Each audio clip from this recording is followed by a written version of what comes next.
And I wanted to read some of these things to you because I think it's interesting and it kind of helps you understand where the Pharisees and the Sadducees and the religious crowd was at Christ's day and what they were thinking and why he was, I don't know if you want to say strict or so against what they were doing because they were doing against what he said and what he was doing. Babylonian Talmud, one of there's two major additions to the Talmud. We have the Jerusalem Talmud. It's also called the Palestinian Talmud, or we have the Babylonian Talmud.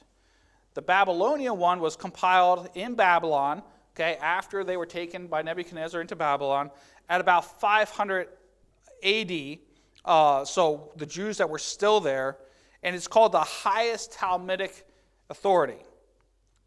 The Talmud is exalted to a place of authority equal with scriptures. And that had begun during the days of Christ, during the Pharisees. They had done it. Matthew 15:9 says, "But in vain they do worship me, teaching for doctrine the commandments of men." And what Christ is talking about here is the Talmud.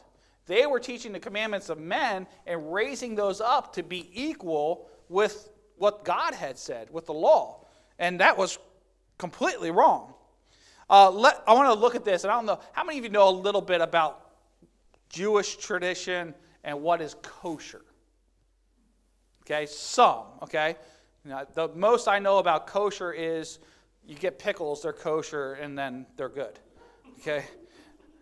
No, I do know a little bit more than that, but that's where I know the term from. Anyway, kosher cooking is an example of Talmudic tradition, not God's law. Deuteronomy 14:21, and if you already turned to 1 Kings 18, maybe keep a finger there because we'll get there when we get to the Baal worship. But Deuteronomy 14:21.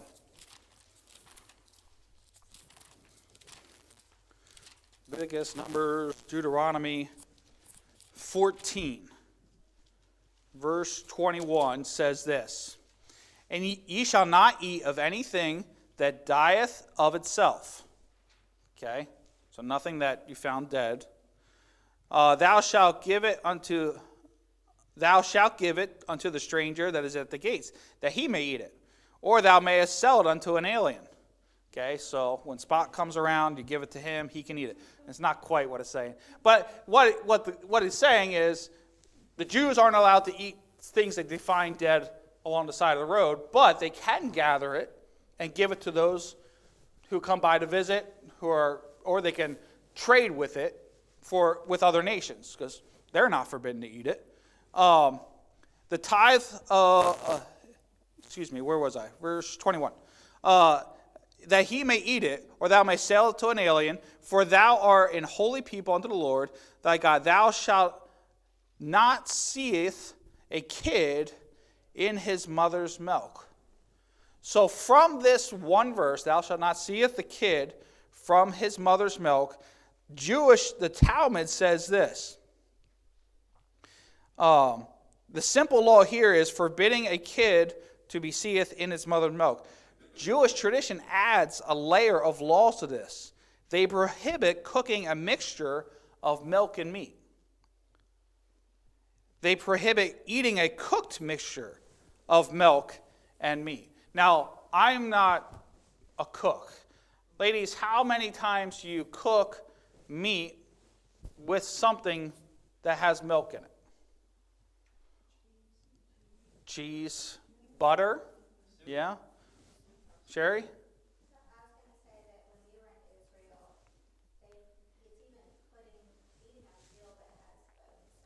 We'll get there. Yeah. Yeah.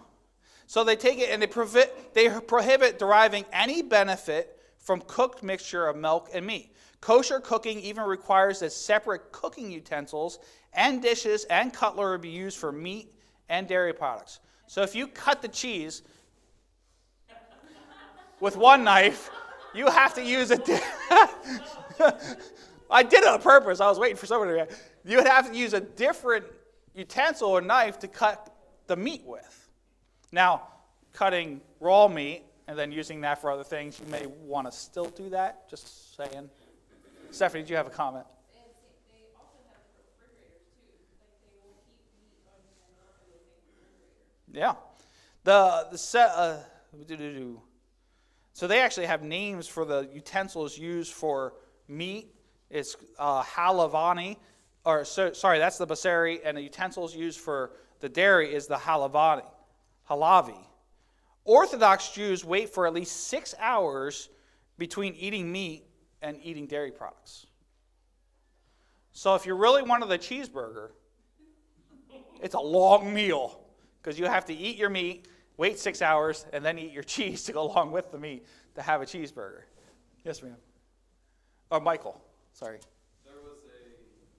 kind of a little bit of a rabbit trail, but we were viewing different types of software for a food distributor, and we were in Massachusetts, or it was Connecticut actually, where we were at, but there was another company there from New York that was Jewish, and they were talking about the regulations that they had to abide by, not federal, but I mean their religion, and they sold to a bunch of different Jewish businesses.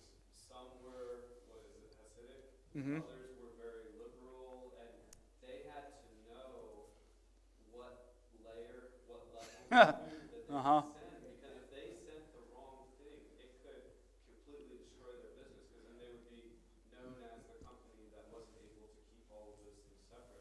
Kosher. Never realized that. Yeah. But they were talking about it. They said it is so difficult, and if you send something with cheese in it to the wrong place that's mixed, he said it was unreal. But like an entire business being run by those. They would their whole society. Yeah. I mean, that's a complex for a business. Can you imagine the whole society abiding by these two laws? And the Pharisees were really good about adding layers of difficulty to the laws. Somebody else over here had a comment. Who was it? Tim? It was Gonsville. That happens to me. So. my brain was focused. So why would? Go ahead, Caleb. I just have more or less a question. Judging on how lax they were on themselves with those laws, The Pharisees. the Pharisees, do you think that they were lax as well with food laws as they were with distance travels and other things? I think that and you're asking my opinion, so I'm going to give you my opinion, but hopefully it's scriptural based. I think the Pharisees were very good about following all the laws publicly. And I think they did anything they wanted to privately, just because of what Christ called them. And what they were. They were Pharisaical, which is, we use that term, and it's basically another way of saying hypocritical. They were very hypocritical. Publicly, I do all the laws. I brush my teeth 16 times before I eat meat. And literally, the reason for waiting 6 hours between eating meat and cheese is because food leaves fragments between the teeth, and there's a chance of the two being mixed in the mouth. That's why. So they're adding lots of layers of laws, and you can imagine what Christ is seeing in these Pharisees as the embodiment of the law, is come before them, and they're rejecting him. And they're telling him he's going against. No, you made these up. Tim. Didn't Christ say something about they were unwilling to lift so much as a pinky, yet they burdened everyone around them With the law, yeah. the law? Yeah. Yeah. And I mean, I would take that as, they probably didn't keep what they were supposed to. Yeah. Told others to do. Yeah, I just thought that was very interesting. Sherry. Another thing that I was thinking was that they equate work with like inner cheese or the start of energy. I can't really explain it scientifically, but so like an elevator, you're not allowed to push an elevator button because that's like initiating work. And so when you're in a hotel, the elevator on Sabbath day stops at every single level automatically. So if you're going to level 10, you have to wait for it to stop at 1, 2. So in Israel, you're saying that's what it's like that. Wow. So get a hotel that only has 4 levels, or you could be waiting a while before you get to level 52. Because it stops at every level. Automatically, you're not allowed to push the button. Like the buttons are, the elevator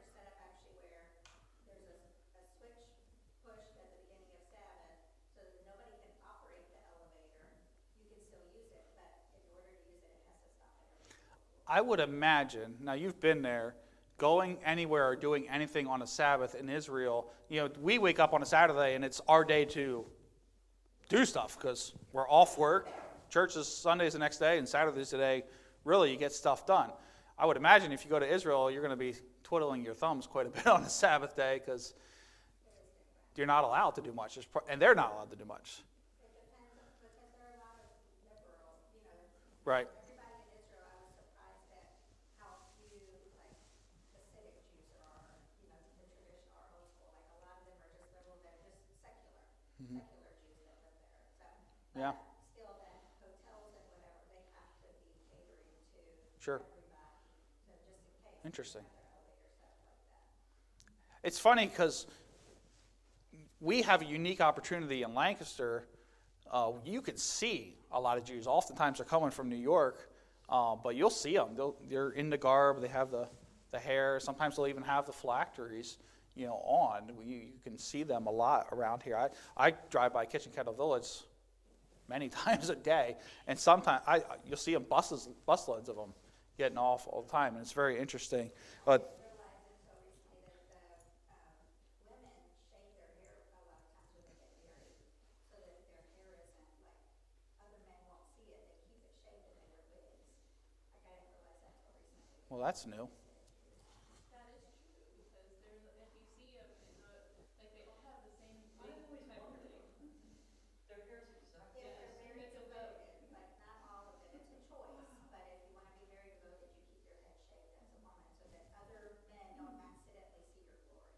Interesting. I can say I have never noticed. Melody, I have never noticed. Anyway, I thought that was interesting when it talks about the Talmud. And the Talmud, it's a commentary on the law. It's oral tradition written down. It's adding works to what Christ did.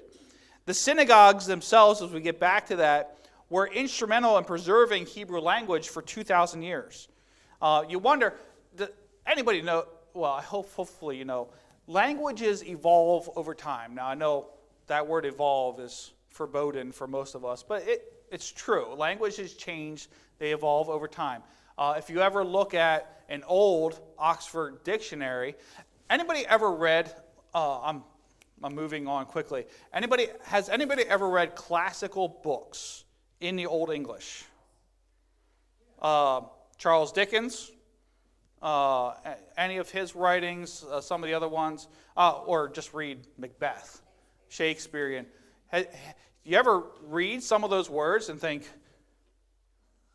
well, I didn't know that was spelled that way back then. F's, there's E's at the end of everything. Like, why is that E there? Nobody knows. It's just there. There's all kinds of different changes. Languages change. They evolve over time. We have words in the dictionary that they would have been like, what is that? Or, I knoweth not what that is what they probably would have said. But the synagogue in and of itself helped preserve the Hebrew language for 2,000 years.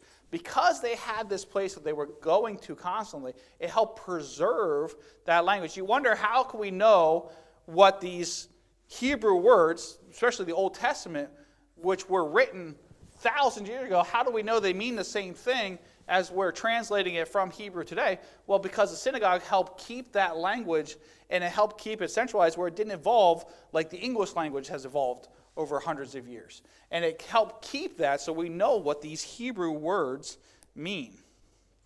Tim? Weren't we just talking, you were saying they still actually transcribe Scripture? Yes. They still write it out? Yes. Paper? Handwritten, on scrolls, some of them. Yeah, if they're really traditional, they will still do that on scrolls. It's interesting. The synagogues then were also a light to the Gentiles that helped prepare the way for the gospel. I didn't get this. Brenda, Dan was here last week. Dan came up to me afterwards, and I thought it was a great question, but he was ahead of me, which is good. He asked about, I forget how he worded it. If he's listening, maybe he could text me quick. But he asked about the synagogues a little bit, and it was the way the question, it was he was asking my opinion, but it was something I wanted to get into. I believe, now this is my opinion, I can't necessarily prove this scripturally, that synagogues were a way to help prepare the world for the churches, the New Testament church. Think about it this way. What was worship before the synagogues? Where did they worship? The temple. Okay, they had a place to go to, the temple. Did God ever institute for the Jews anything different from that? No. What did the Jews want to get back to? They're still waiting for a temple. And actually, that is in God's plan. That will happen. There will be a temple. We've talked about some of those things in the Old Testament prophets and the minor prophets when we've gone through. We talked about what will happen. There will be rivers flowing out of that temple, literal waters flowing out of that temple. There's all kinds of things that are going to happen. But God used the synagogues as a light to the Gentiles and to help prepare the way for the New Testament church. The evidence for this I find in the book of Acts. Where did Paul go when he went to his missionary journeys? He went to the synagogues. He began preaching in the synagogues because this is where he found both Jews and Gentiles who had a worldview prepared for the gospel by the Old Testament. There were Gentiles who were converted saw that there was one true God, and this was the correct one, and went to the synagogues. And he would often start there. Many Gentiles attended the synagogue seeking spiritual life, and many of them were saved when they heard the gospel and understood that Jesus was the promised Christ. Acts 17, 1-4 says this, Now when they had passed through Amphipolis and Apollonia, they came to Thessalonica. There was a synagogue of the Jews, and Paul, as his manner was, went in unto them, and 3 Sabbath days reasoned with them out of the Scriptures. For 3 weeks then, 3 Sabbath days, he stayed and he went to the synagogue to preach out of what Scriptures did they have at the time? It would have been the Old Testament. It would have been the law and the prophets. He probably either sat at Moses' seat in the synagogue or stood at the bema seat and preached to them Christ from the Gospels. And it says, opening and alleging that Christ must needs have suffered and risen again from the dead, and that this Jesus, whom I preach unto you, is Christ. And some of them believed, and consorted with Paul and Silas, and of the devout Greeks, a multitude, and of the chief women, not a few. So it says the devout Greeks. There were Jews and Gentiles that went to the synagogues. And of that, many got saved as Paul went to preach the gospel to them. Tim. I was just thinking, that sounds kind of crazy because they let him do it, but he was Saul. So, in this instance, they would allow him to stand. Yeah, well, everywhere Paul went, he would have been the most educated in the room of the Jews. I mean, and if you think of what devout Jews, what they looked to and what they would have looked up to, Paul. I mean, he sat under the teaching of Gamaliel. This is a man that knows the law. He knew the prophets. I mean, he probably had a lot of that memorized. As he went to read, he would have exuded confidence and knowledge, and they would have looked at him and said, this guy knows what he's talking about. Jerry. They might open it up for anybody to speak if they wanted to or to read from the Scripture, but it's not like they were allowing Paul because they thought he was someone special. So you had to be a Jew, and you had to be you had to have your bar mitzvah. You had to be a man. You had to be above the age of 13, or at the age of 13. No, but if somebody who had that kind of reputation, that kind of knowledge, when he walked in, whoever they originally had reading the Scriptures probably went, "You go ahead," because he would have had that. Tim. I was thinking, of course they'd allow it, but as soon as he really started to preach from Christ, I think anybody else, they'd throw him out. What is going on there? Right, and he went 3 Sabbath days in a row. But you got to remember, I mean, this is in Thessalonica. This isn't Jerusalem. But we got on this rabbit trail a little bit, but I believe that the synagogues were a way of God using this as a transition from temple worship, which I'm going to generalize this, okay? What were all nations, all people of the earth, how did they worship? Whatever God they worshipped. Temples. I mean, really, that's what it was. Whether it be Baal or Dagon or whoever they were worshiping, they would build temples to these false gods. God gave Israel a temple to worship him at. But when Christ came, he fulfilled all the law. He was preparing the way for churches, and a synagogue is as close as you get from a stepping stone from temple worship to churches. Synagogues are right there. Imagine, it's once a week. They would go, they'd read the scriptures. They even stood as they read. They prayed. They collected offerings. This is a template for what we do in churches today. Stephanie.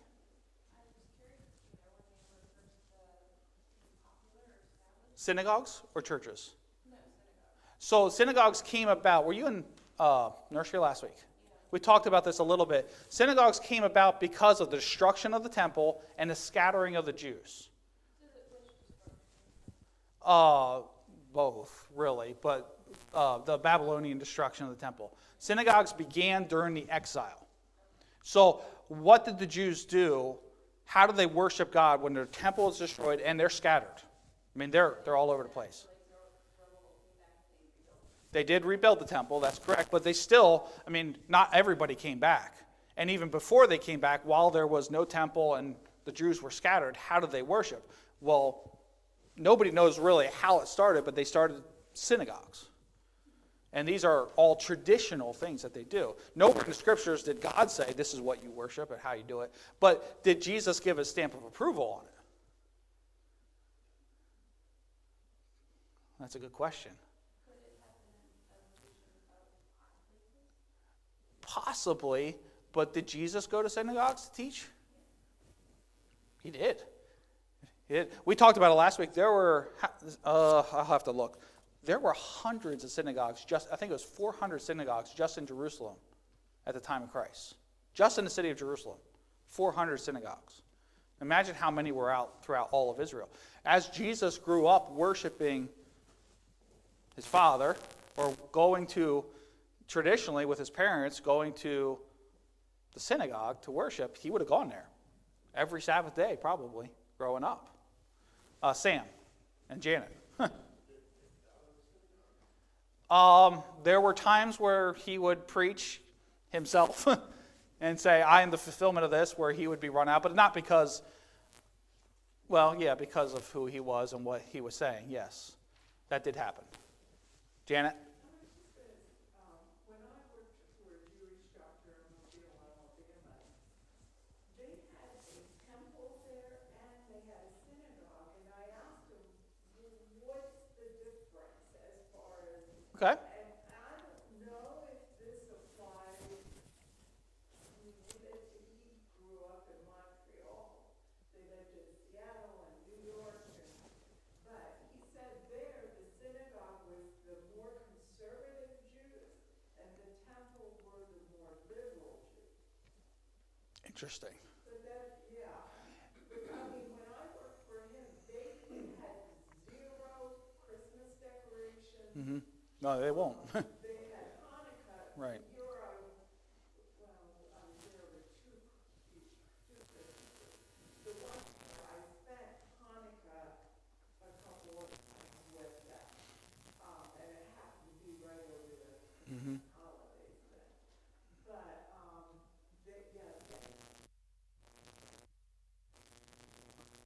They had a synagogue that they went to.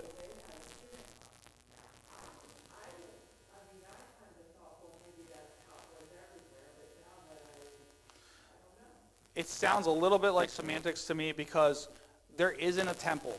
There hasn't been since the destruction of the second temple in 70 AD when the Romans destroyed the temple. There hasn't been a temple since. There's a mosque on a Temple Mount. The Jews haven't had a synagogue in over almost 2,000 years. Or excuse me, they haven't had a temple in 2,000 years where they can go to. So the synagogues has become a place of tradition for them. And now I can see why the more conservative would go to a synagogue. Christ's time, they had synagogues. It's been thousands of years they've had synagogues. Tim, you had a question. I was just thinking, like, you keep saying, like, the Sabbath, so 3 times a week, but most times 3 weeks. yeah, they hold way more than just Saturday Sabbath services. Like, the rabbi that went out by WVAL, they have a store in there as well, and he said they have 3 services a day, and it's not just for the school kids, it's for anybody that wants to come. Mm-hmm. And that's all week, every week. Yeah, That's, wow.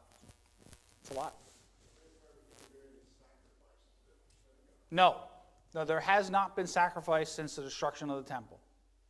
That is correct. They are waiting for that. Mary, did you have a question? I know Mike does. It seemed to me like temple and synagogue overlapped each other. Because Mary took baby Jesus to the temple.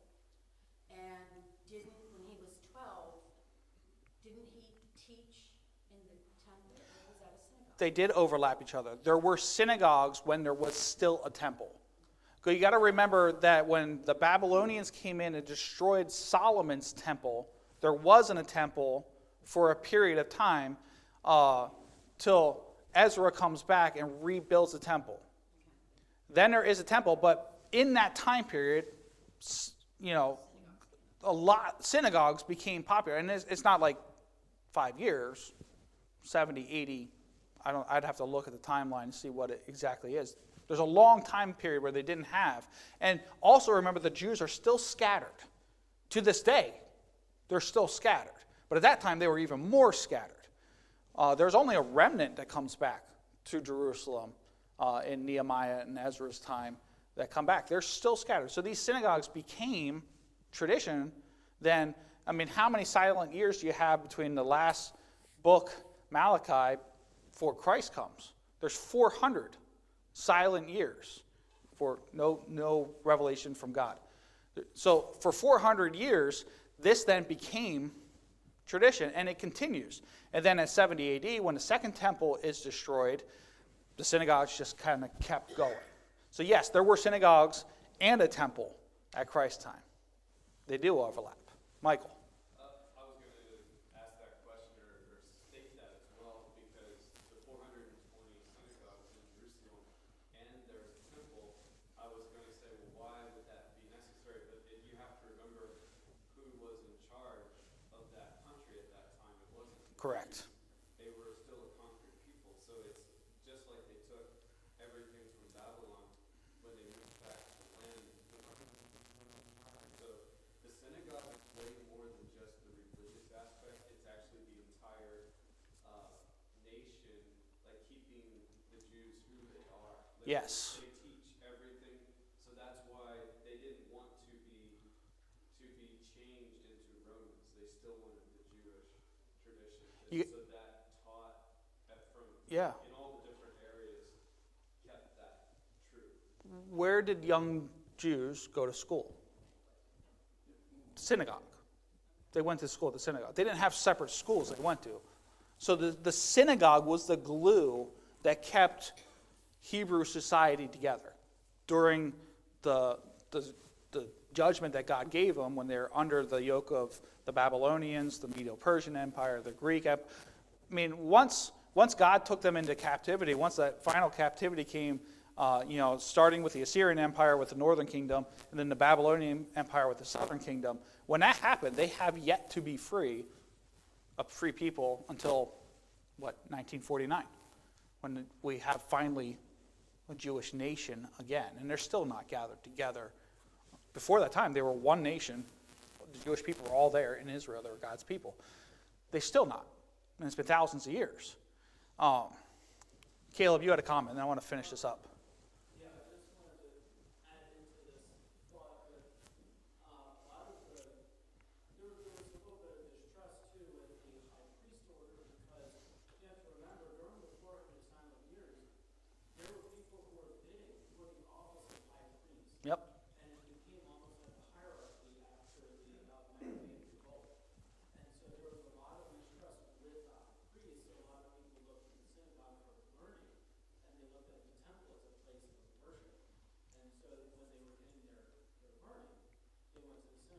was a school. Yeah. The temple for sacrifice is where they went. But you're right. I mean, the yoke of the Roman oppression was always there. Herod was in the forefront of their mind. Remember, he's Herod the Great, not because he was huge, because he was a great builder. One final thought on synagogues that I think are interesting. Over the past 2,000 years, countless synagogues have been destroyed during the persecution of the Jews. A good example of this is during Kristallnacht, 1938. German Nazis under Hitler destroyed 1,000 synagogues and rounded up 2,000 Jews, and it's kind of the beginning of the death camps. And that was just one night in 1938. It's called Kristallnacht because night of broken glass. Kristallnacht means broken glass in German. They destroyed 1,000 synagogues. The synagogue is a constant reminder of the ancient temple and looks forward to the day when it will be rebuilt. Modern synagogues still have an ark, they still have a menorah, and this points to their needing a temple, their desire to have a temple again, which will happen. In fact, the prayers, and we talked about this last week, so let me end the synagogue with this. The prayer is called the Amidah. It means standing prayer. The congregants stand facing Jerusalem, and it has 19 parts. I don't have all the parts written down, but 4 of them refer to the reestablishment of temple worship. Part number 10 of the Amidah, a prayer for God allowing the ingathering of Jewish exiles back to the land of Israel. When you see the Jews standing facing Jerusalem, they're looking towards the temple. You've seen videos of the Western Wall, and they're praying. This is what they're praying. It's a 19-part prayer, and they're just repeating that over and over again as they're praying. They're praying for Jehovah to allow all the Jews to return. That's number 10. Number 14 is a prayer for God to rebuild Jerusalem and restore the kingdom of David. In Hebrew, they're praying, asking for that. Prayer number 15 is a prayer for God to bring the descendant of King David, who will be the Messiah. They are praying for the Messiah. They missed him. They missed him. He came, and they missed it. Prayer 17 is a prayer for God to restore temple worship and sacrifice. That's prayer 17. They are asking, and this is one reason among many that the Muslims hate the Jews. The Jews are literally praying for the destruction of that mosque and the reestablishment of the temple, which will happen. It will happen. They conclude the Amidah with these words: "May it be your will, O my God and God of my fathers, that the temple be rebuilt speedily in our days, and give us our portion in your Torah, and there we will worship you with reverence as in the ancient days and former years. And may the mincha offering of Judah and Jerusalem be pleasing to God as in the ancient days and former years." Mincha means gift. May the gift offering of Jerusalem and Judah. So that's the ending of that prayer. And then they blow the shofar. Remember, we saw that horn that they blow? And that is the conclusion of that prayer during the worship services there that they would have at synagogue. That synagogue, that western wall there, is considered an outdoor synagogue. There's a dividing line. Women pray on one side, men on another side. There is actually a seat there. There's an ark there where there are scrolls kept where it can be read as well. So it's an outdoor synagogue. So it's very interesting to see that. Any other questions? You had a lot of questions. That was good. I want to begin Baal worship. We won't have a whole lot of time. I know we're jumping kind of in the timeline, but remember, this is Bible Times and Ancient Kingdoms. It's an idea trying to get you to understand the scriptures better. I do have some PowerPoints on Baal worship, which we will probably do next week. I'm sure. No?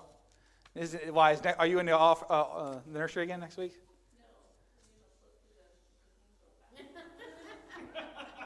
Take the words away. How about this? I'll edit it so there's not as many, and there isn't as many in this section. I'm hoping I can do it from here. I want to have my laptop hooked up, and then I can still be here and teach, and you can see it. behind me. That's my goal. I have to get a 6 or 7 foot HDMI cable, and I think I'll be able to do it. Baal worship. We got about 5 or 6 minutes. I want to just touch on this. Baal worship is mentioned at least 150 times in the Scripture, and was a constant temptation to Israel. Baal worship is first mentioned in Numbers 22. Does anybody remember what Numbers 22 is? Numbers 22:41 says this, and it came to pass on the morrow that Balak, remember Balak, took Balaam and brought him up to the high places of Baal, and that thence he might see the utmost part of the people. It's when Balak offered sacrifices to Baal and hired Balaam to curse Israel. Remember the donkey, talking donkey? That's the first time we see Baal worship mentioned in the Scriptures. Israel took Baal worship out of Egypt and practiced it in the wilderness at the foot of Mount Sinai.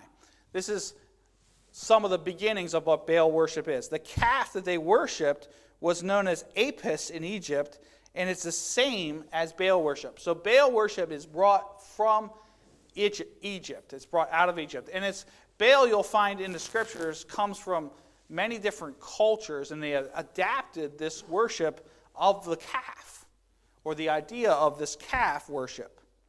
And it's called different things in different nations. And we'll see it. It progresses. And as we talk about it, I think you'll understand.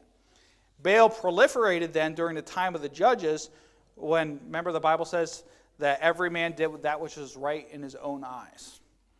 Judges 2:13 says this, and they forsook the Lord and served Baal and Ashtaroth. Okay, Ashtaroth is then the female kind of version of Baal worship. And we'll talk about that. Baalism, or the worship of Baal, took root in the northern kingdom of Israel from its inception. The golden calves placed at Bethel and Dan were symbols of Baal worship, though the worship of them remained under the guise of Jehovah. So they put up these idols at Dan and at Bethel, and they were calves. They were golden calves, and it was a reminder back to when, Aaron said he threw the gold into the fire and the calf popped out. And they said, well, we're worshiping Jehovah God.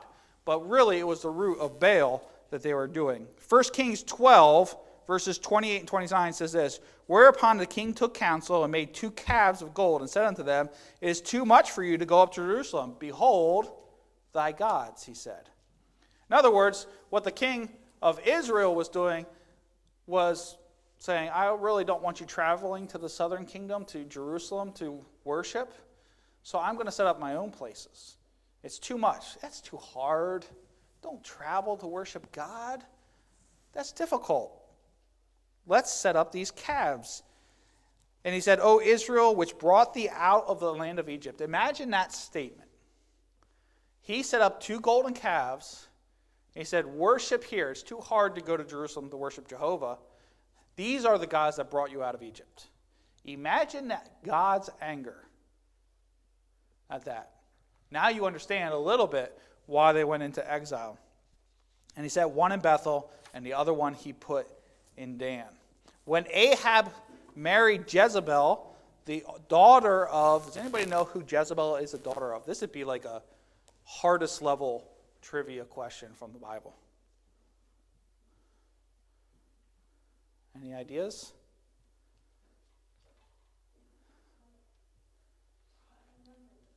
Ethbaal.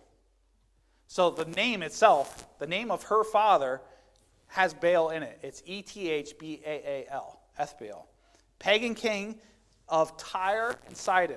So Ahab, when he married Jezebel, he was marrying the daughter of another nation. So, typical the way monarchs marry off to other monarchs.